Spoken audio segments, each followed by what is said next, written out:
경기가 끝난 뒤 기자회견장에는 평소와 다른 기묘한 긴장감이 감돌았습니다. 승리하지 못한 원정팀 감독이 이토록 당당하고 여유로운 미소를 띠며 들어오는 경우는 흔치 않기 때문입니다. 알라후엘렌스의 지휘봉을 잡고 있는 코스타리카 출신의 전략가는 의자에 앉자마자 마치 기다렸다는 듯 마크 도스 산토스 감독의 전술판을 조목조목 해체하기 시작했습니다. 그는 예의를 차리는 외교적인 수사 대신 상대의 심장을 날카롭게 파고드는 독설을 선택했습니다. 그는 기자들을 향해 가벼운 코웃음을 치며 입을 뗐습니다. 오늘 경기 전부터 미국 매체들은 로스앤젤레스 FC의 선수단 가치가 우리보다 7배나 높다며 압도적인 승리를 점쳤습니다. 하지만 솔직히 말씀드리죠. 오늘 그들이 들고 나온 전술은 우리보다 100배는 더 저렴하고 보잘것없었습니다. 이 발언은 현장에 있던 미국 기자들을 침묵하게 만들었습니다. 그는 이어 전반 45분 동안 벤치에서 지켜본 광경이 도저히 믿기지 않았다고 덧붙였습니다.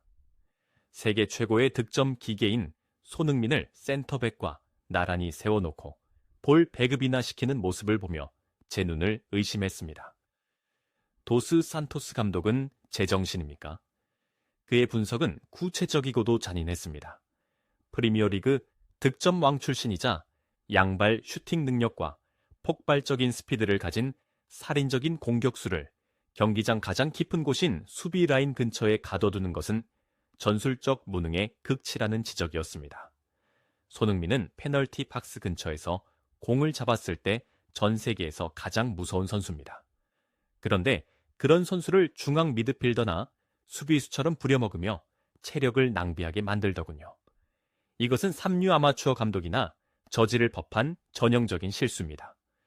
스타 플레이어를 어떻게 활용해야 하는지 전혀 모르는 것 같습니다. 그날 로스앤젤레스 FC가 점유율만 높았을 뿐 실질적인 위협이 전혀 없었던 이유도 명확히 짚어냈습니다. 우리 팀의 계획은 아주 단순했습니다. 도스 산토스 감독이 스스로 손흥민을 낮은 위치로 내렸기 때문에 우리는 그저 중앙 미드필더 3명을 투입해 하프라인 근처에서 손흥민을 압박하고 에워싸기만 하면 됐습니다. 손흥민이 낮은 곳에 묶여 있으니 최전방 공격수들과의 거리는 수십 미터나 벌어졌고 로스앤젤레스 FC의 공격진은 고립되었습니다. 기자회견의 마지막은 더욱 모욕적이었습니다.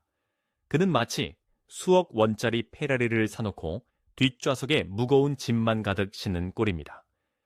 도스 산토스 감독은 스스로 팀의 가장 날카로운 무기를 녹슬게 만들고 있습니다. 라고 일갈했습니다. 이 발언은 단순한 도발을 넘어 로스앤젤레스 FC 내부의 전술적 모순을 전 세계에 폭로한 선언과도 같았습니다.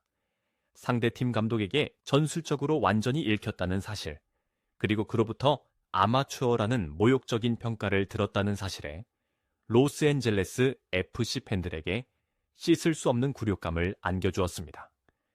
알라후엘렌세 감독의 독설은 단순히 상대팀을 깎아내리기 위한 심리전이 아니었습니다. 그것은 현대 축구의 흐름을 역행하고 있는 로스앤젤레스 FC의 전술적 패착을 정확히 꿰뚫는 해부학적 진단에 가까웠습니다. 축구에는 페라리를 보유했다면 그것을 경주로에서 달려야지 시장 바닥에서 짐차로 써서는 안 된다는 격언이 있습니다. 하지만 이날 마크 도스 산토스 감독이 손흥민에게 부여한 역할은 그야말로 슈퍼카를 진흙 속에 밀어넣고 억지로 바퀴를 돌리게 만드는 형국이었습니다. 경기 데이터를 살펴보면 상황은 더욱 심각합니다. 손흥민은 이날 경기 내내 상대의 페널티 박스 근처보다 자신 진영 하프라인 부근에서 더 많은 터치를 기록했습니다. 도스 산토스 감독은 빌드업의 안정성을 확보한다는 명목의 손흥민을 수비 라인까지 내려오게 하여 볼을 운반하게 했습니다. 이 과정에서 손흥민은 상대의 거친 압박을 고스란히 몸으로 받아내야 했고 정작 자신이 가장 빛나야 할 공격 진영으로 올라갔을 때는 이미 체력이 고갈된 상태였습니다. 30 중반에 접어든 베테랑 선수에게 수비형 미드필더의 활동량과 플레이메이커의 창의성, 그리고 스트라이커의 결정력을 동시에 요구하는 것은 전술이 아니라 지나친 탐욕에 가깝습니다. 이러한 보수적인 운영 방식은 손흥민 개인의 파괴력을 거세했을 뿐만 아니라 팀 전체의 공격 템포를 늦추는 결과를 초래했습니다. 손흥민이 낮은 위치에서 공을 잡으면 상대 수비진은 이미 전열을 가다듬고 대응할 준비를 마칩니다. 손흥민의 가장 큰 장점인 공간을 향한 질주가 원천 봉쇄되는 것입니다.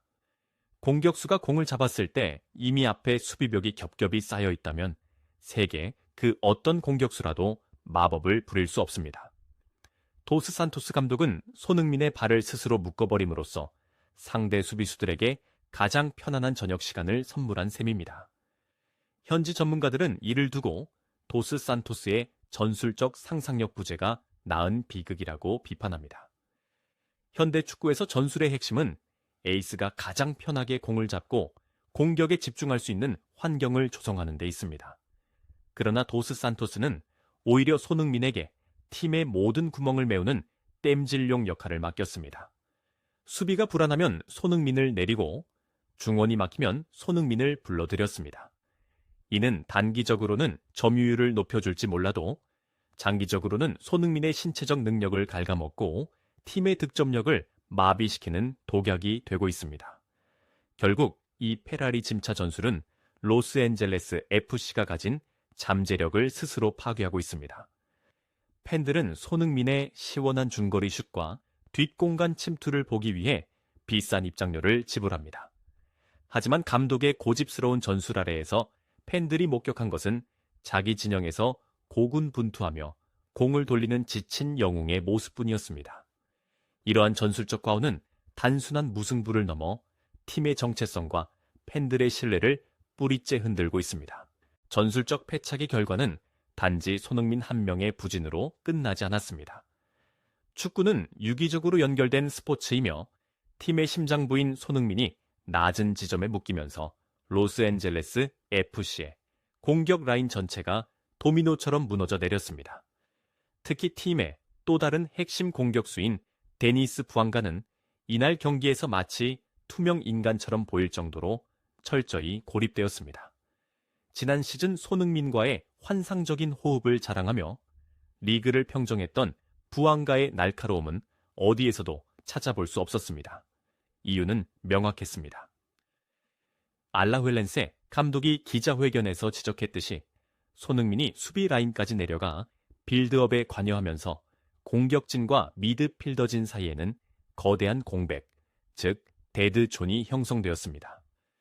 평소라면 손흥민이 상대 수비수 한두 명을 끌고 다니며 뒷공간을 창출하고 그 틈을 타 부앙가가 침투하는 패턴이 주를 이루었을 것입니다.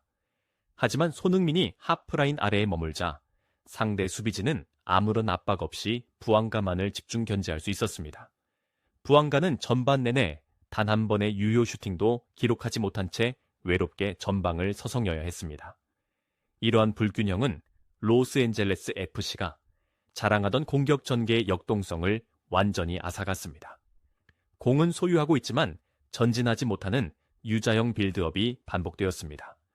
수비진에서 손흥민에게 공이 전달되고 손흥민이 다시 측면으로 공을 돌리는 사이 상대는 이미 완벽한 수비 대형을 갖추었습니다. 부앙가 같은 포처형 스트라이커에게 있어 가장 치명적인 상황은 에이스로부터 창의적인 패스가 공급되지 않는 것입니다.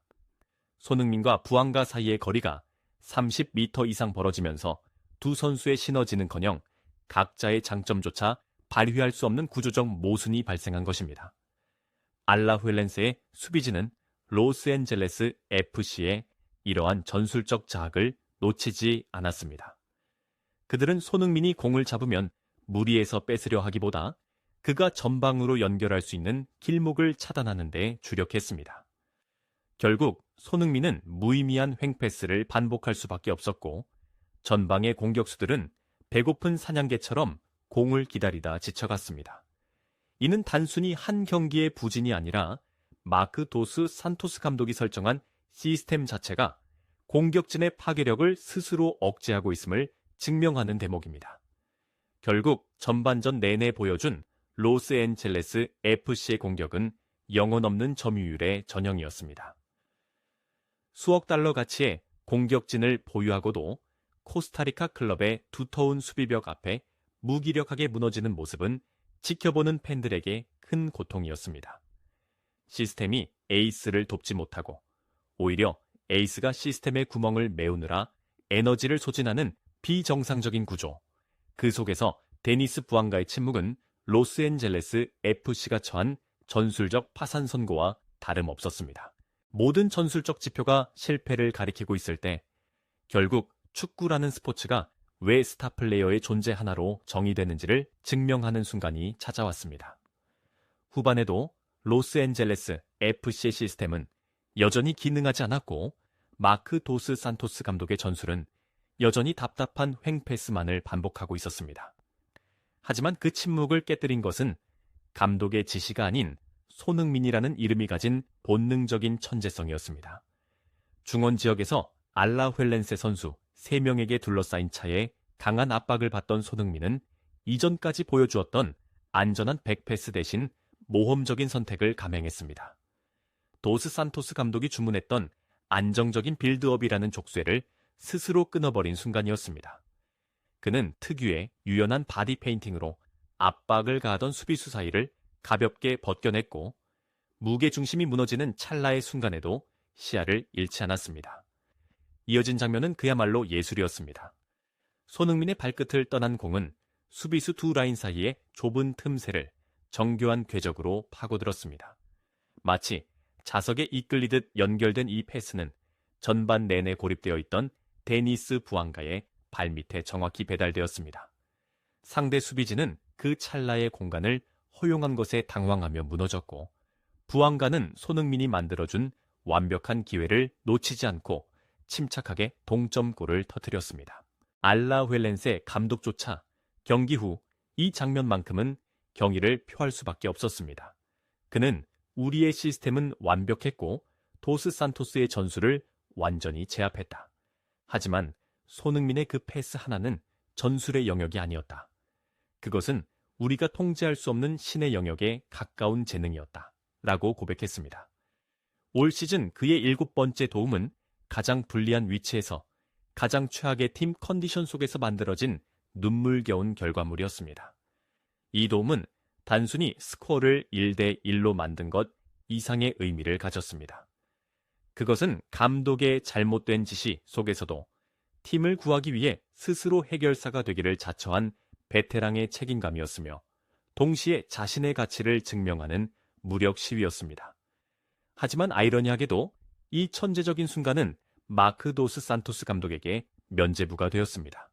만약 손흥민의 이 마법 같은 패스가 없었다면 로스앤젤레스 FC는 안방에서 패배했을 것이고 감독의 경질 논의는 당장 그날 밤 시작되었을 것입니다. 결국 손흥민은 자신의 재능을 낭비하고 있는 감독의 생명 연장을 본의 아니게 돕게 된 셈입니다. 손흥민의 마법 같은 어시스트가 팀을 패배의 벼랑 끝에서 구해냈지만 디그모 스타디움의 서포터즈 그룹 TS361을 비롯한 현지 팬들의 분노는 식을 줄 몰랐습니다. 경기 종료 후 소셜미디어와 로스앤젤레스 FC의 공식 계정은 감독 마크 도스 산토스의 경질을 요구하는 해시태그 도스 산토스 아웃 해시태그로 도배되었습니다. 팬들은 이제 단순히 결과에 일희일비하는 것이 아니라 팀의 상징인 손흥민이 전술적 무능함 때문에 희생되고 있다는 사실에 참을 수 없는 분노를 느끼고 있었습니다. 미국 MLS의 전설적인 분석가 테일러 투엠에는 방송에 출연해 팬들의 목소리에 힘을 실었습니다. 그는 알라휠렌세 감독의 말은 단 한마디도 틀리지 않았다. 도스 산토스가 손흥민을 수비형 미드필더처럼 뛰게 만드는 것은 축구에 대한 범죄다 라고 강도 높게 비판했습니다. 그는 이어 팬들이 비싼 입장료를 지불한 이유는 손흥민이 골망을 흔드는 것을 보기 위함이지 그가 센터백 앞에서 공을 걷어내는 모습을 보기 위함이 아니다. 라며 팀의 정체성 상실을 꼬집었습니다. 로스앤젤레스 FC의 팬 커뮤니티에서는 우리는 세계 최고의 공격수를 영입했는데 감독은 그를 평범한 노장 선수로 취급하며 체력을 갉아먹고 있다. 는 비판이 쏟아졌습니다. 특히 한국의 수많은 축구 팬들 또한 밤잠을 설치며 지켜본 경기에서 손흥민이 하프라인 아래에서 고군분투하는 모습에 안타까움과 분노를 동시에 드러냈습니다. 30세라는 적지 않은 나이에 매 경기 90분 이상을 뛰며 수비 가담까지 도맡아야 하는 손흥민의 상황은 한국 팬들에게는 가슴 아픈 광경이었습니다. 이러한 여론은 단순한 비난을 넘어 경영진을 향한 압박으로 이어지고 있습니다. 팬들은 에이스를 지원하지 못하는 시스템이라면 그 시스템을 바꿔야 하고, 시스템을 바꿀 능력이 없는 감독이라면 사람을 바꿔야 한다고 주장하고 있습니다. 도스 산토스 감독의 소극적이고 방어적인 운영 방식이 로스앤젤레스 FC가 지향하는 공격적이고 화려한 축구 스타일을 배신하고 있다는 평가입니다. 경기장을 가득 메운 야유는 단순히 한 경기의 무승부에 대한 불만이 아니었습니다. 팀의 미래와 에이스의 유산이 무너지고 있는 것에 대한 마지막 경고와도 같았습니다. 알라흘렌세와의 한때 무승부는 단순한 결과 이상의 거대한 파장을 남겼습니다. 이 경기는 마크 도스 산토스 감독이 가진 전술적 접근 방식에 치명적인 질환을 확대경으로 비추어 보여준 뼈아픈 기록이 되었습니다. 상대 벤치에서 터져나온 조롱 섞인 비판은 단순히 심리전의 일환이 아니라 로스앤젤레스 FC가 가리고 싶었던 부끄러운 진실을 송두리째 헤쳐낸 선언이었습니다. 우리는 지금 세계 축구사의 한 페이지를 장식한 전설 손흥민의 마지막 불꽃을 목격하고 있습니다. 하지만 현재 로스앤젤레스 FC 시스템은 그 불꽃을 더 밝게 타오르게 하기보다 잘못된 연료를 주입하며 서서히 꺼뜨리고 있습니다. 후반 55분에 보여준 신선한 어시스트는 일시적인 진통제일 뿐 내부에서부터 무너져 내리는 시스템을 치유할 근본적인 해결책이 될 수 없습니다. 손흥민이라는 거대한 재능을 전술적 방패로만 활용하려는 도스 산토스의 철학은 결국 팀과 선수 모두를 공멸의 길로 인도할 뿐입니다. 이제 로스앤젤레스 FC 경영진과 코칭 스태프는 엄중한 선택의 기로에 서 있습니다. 에이스의 희생에 기대어 간신히 무승부를 챙기는 비겁한 축구를 계속할 것인지, 아니면 손흥민이라는 이름에 걸맞은 공격적이고 창의적인 시스템으로 전면 개편할 것인지를 결정해야 합니다. 알라흘렌세 감독의 마지막 충고처럼 손흥민에게서 수비의 짐을 덜어주고 그를 다시 공격의 정점인 3분의 1 지점으로 돌려보내야 합니다. 그것만이 그가 쌓은 위대한 커리어에 대한 예의이며 동시에 팀이 다시 북중미의 맹주로 우뚝 설 수 있는 유일한 길입니다. 만약 이대로 변화 없이 시간만 보낸다면 로스앤젤레스 FC는 이번 시즌에 우승컵을 놓치는 것을 넘어 한 시대를 풍미한 전설의 다리를 스스로 파괴했다는 비난을 면치 못할 것입니다. 손흥민의 유산은 경기장을 뛰어다니는 거리로 측정되는 것이 아니라 그가 박스 근처에서 만들어내는 경이로운 순간들로 증명되어야 합니다. 지금 이 순간에도 전 세계 팬들은 로스앤젤레스의 태양 아래 손흥민이 다시 자유롭게 비상할 수 있기를 간절히 바라고 있습니다. 마법은 이미 준비되어 있습니다. 이제 그 마법을 가둔 낡은 감옥의 문을 열어야 할 때입니다.